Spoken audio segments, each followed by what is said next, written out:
Hello, Oscar Carmona for Healing Grounds Certified Biodynamic Nursery located in beautiful Santa Barbara, California.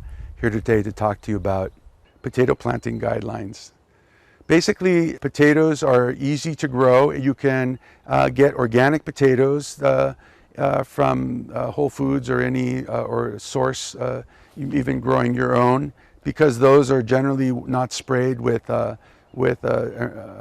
some deterrent root growing or developing chemical that they put onto potatoes to prevent them from growing the roots. But basically, all the little belly buttons that they have along the skin will be a source of root development. So you can take a large potato, cut it into 3 or 4 pieces, let those pieces heal over for a day or two, then simply plant them into your garden. If you have a lot of space, you can just put whole potatoes in your garden. I would put them down into a ditch, because the idea with potatoes is that you want to mound them. It's unlike any other vegetable. You're not going to say that about lettuces or mustards or anything like that, but you really want to cover them up, because more potatoes and roots will emerge at those nodes where branches and leaves are coming out when the plant is above ground.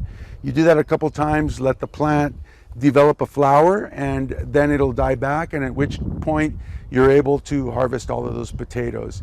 If you can't wait for that, you can also get your hand in there and pull out the smaller potatoes, which are also called new potatoes. Usually it's a 3 to 4 month process overall, and the best time of year to do your potato planting is in the spring and in the fall. The summertime is generally a little too hot for growing potatoes. I hope you found this information useful. Oscar Carmona for Healing Grounds Certified Biodynamic Nursery. Remember, feed the soil, let the plants feed you. Happy gardening.